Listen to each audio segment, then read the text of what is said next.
Praise the Lord. இந்த Saturday ரொம்ப ஒரு பிளெஸ்ஸிங்கான ஒரு தினம். ஏனென்றால் உலகத்தை படைத்த ஆண்டவராகிய இயேசு கிறிஸ்துவனுடைய உன்னதமான ஒரு நாள். மனித குலத்தை ஆசீர்வதிக்கவும் மனித குலத்தின் பாவத்தையும் இந்த நாள் மன்னிக்கிறது. எவ்வளோ ஒரு ஸ்பெஷலான ஒரு தினம்ல.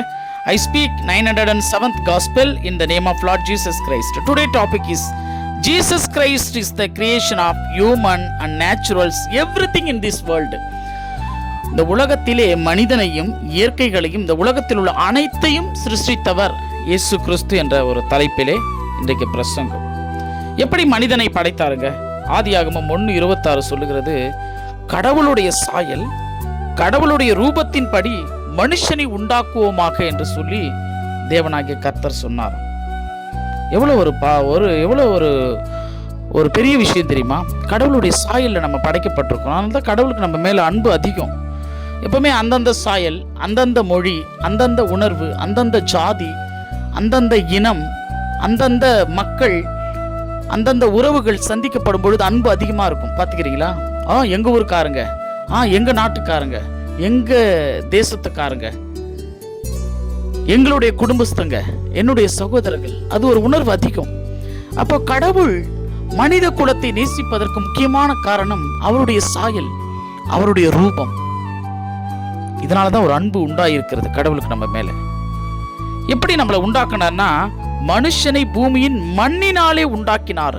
God made man from dust and breath. ஒரு மனுஷனை இந்த மண்ணினாலே தூசியினாலே உண்டாக்கி ஜீவ சுவாசத்தை நம்மேல் அவர் ஊதி இருக்கிறார். நம்ம உயிரோடு இருக்கிறதுக்கு காரணம் இயேசு கிறிஸ்துவனுடைய ஜீவ சுவாசத்தை நம்முடைய நாசியில ஊதி இருக்கிறார். இந்த மனித குலத்தை human became male and female and blessed them and named them ஆதாம். அதாவது கடவுள் ஆணும் பெண்ணுமாக நம்மளை சிருஷ்டித்து நம்மளை ஆசீர்வதிச்சிருக்கிறார். அதனாலதான் ஆசீர்வாதமா இருக்கிறோம் மனித குலம். ரெண்டாவது, மனுஷர் என்று அவர் ஆதாமுக்கு பேரிட்டார். ஏவாளுக்கு பேரிட்டது கடவுள் கிடையாது, ஆதாம் தான் பேரிட்டார். ஆனால் ஆதாமுக்கு தேவனாகிய கர்த்தர் பேரிட்டார். அதுதான் யோபு புஸ்தகம் தெளிவா சொல்லும், தேவனுடைய ஆவியானவர் என்னை உண்டாக்கினார். The spirit of the God hath made me.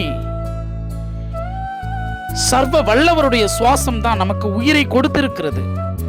The breath of the Almighty hath given me life. நமக்கு கடவுள் தான் உயிரை கொடுத்திருக்கிறார், வாழ்க்கையை கொடுத்திருக்கிறார். நம்முடைய படைப்பே ரொம்ப ஒரு தேவ தூதர்கள் இருக்கிறாங்களே, கண்ணுக்கு தெரியாம இந்த உலகத்துல கோடான கோடி தேவ தூதர்கள். அவர்களை காட்டிலும் சற்று நம்ம சிறியவர்களாக்கி இருக்கிறார். மகிமையினாலும் ஒரு கணத்தினாலும் நம்ம வாழும்படியாய் செய்திருக்கிறார். ஆனா நம்ம எல்லாருக்கும் ஒரு ஸ்பெஷல் என்னன்னு பாத்தீங்கன்னா, மகத்துவம் பயங்கரமுமான கடவுளுடைய நாமத்தை நம்ம தான் துதிப்போம். ஏன்னா அவருடைய நாமம் பரிசுத்தம் உள்ளது. அப்ப தேவனாகிய கர்த்தர் மனுஷனை பற்றி என்ன சொல்லுகிறார்னு சொன்னா, ஏசாயா 51:12 அழகா சொல்லும், நானே உங்களுக்கு ஆறுதல் செய்கிறவர், சாக போகிற மனுஷனுக்கும் புல்லுக்கு ஒப்பாயிருக்கிற மனு புத்திரனுக்கும் பயப்படுகிறதற்கும் வானங்களை விரிச்சி பூமியை கீழே அஸ்திபாரப்படுத்தி உன்னை உண்டாக்கின கர்த்தரை மறக்கிறதற்கு நீ யாரியா? இன்னைக்கு கடவுளை மறந்துதான் வாழ்கிறோம். நாம வணங்கி கொண்டிருப்பது எல்லாமே கடவுள் கிடையாதுங்க. நம்மை உண்மையிலே யார் படைத்தது என்று சொல்லி எந்த மனுஷன் சிந்தித்து தன்னுடைய அறிவினால் யுக்தியினால் கர்த்தரை தெய்வமாக உண்மையாக தேட அவன் நினைக்கிறானோ அவனே உண்மையான ஆண்டவராக இயேசு கிறிஸ்துவை அடையாளம் காண்பான். இப்ப நம்ம எல்லாருக்கும் ஒரே பிதா இன்றைக்கு இல்லாமல் நம்ம நினைச்சிருக்கிறோம். நமக்கு எல்லாருக்கும் ஒரே பிதா கிடையாதுன்னு. ஆனா நம்ம எல்லாரையும் படைத்தது ஒரே பிதா, கர்த்தராகிய இயேசு கிறிஸ்து. பைபிள் அதற்கு சாட்சி கொடுக்கிறது.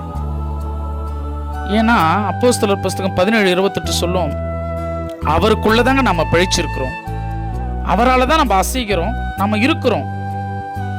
ஏன்னா பைபிள் சொல்லுகிறது, அப்படியே உங்கள் புலவர்களில் சிலர் நாம் அவருடைய சந்ததியார் என்று சொல்லி இருக்கிறார்கள். நீங்க இஷ்டத்துக்கும் பைபிளை தவிர எவ்வளவு புஸ்தகங்கள்லாம் எழுதி வச்சிருக்கிறாங்களே புலவர்கள்லாம். அந்த புலவர் எழுதிய அந்த இதிகாசங்களையும் புத்தகங்களையும் அலசி ஆராய்ந்து தேடி பாருங்கள். அங்கே ஆண்டவராகிய இயேசு கிறிஸ்துவை பற்றி சொல்லப்பட்டிருக்கும். ஆகவே கர்த்தராகிய இயேசு கிறிஸ்து தான் இந்த மனித குலத்தை உண்டாக்கியிருக்கிறார், படைத்திருக்கிறார் என்பதற்கு ஒரு ஸ்பெஷலான ஒரு தினம்தான் இந்த நினைவு நாள். மனிதனை உண்டாக்கினார் என்பதற்கு ஒரு மனிதனுக்கு ஒரு பிறந்த நாளை கொண்டாடுவோம். அதை போல ஒரு மனிதனை படைத்து ஓய்ந்திருந்து நானே உண்டாக்கினேன் என்று தெய்வம் சொல்லி கடவுளை தொழுது கொள்ளக்கூடிய ஒரு நாள் தான் இந்த சனிக்கிழமை, ஓய்வு நாள், வாரத்தினுடைய 7வது நாள். இந்த நாளில் மனித குலத்தை ஆசீர்வதிக்கிறார். கர்த்தர் எல்லோரையும் ரட்சித்து ஆசீர்வதிக்கும்படியாக அடுத்த தேவ செய்தியோடு நான் உங்கள் காட் சர்வன்ட் சகரியா சதீஷ்குமார்.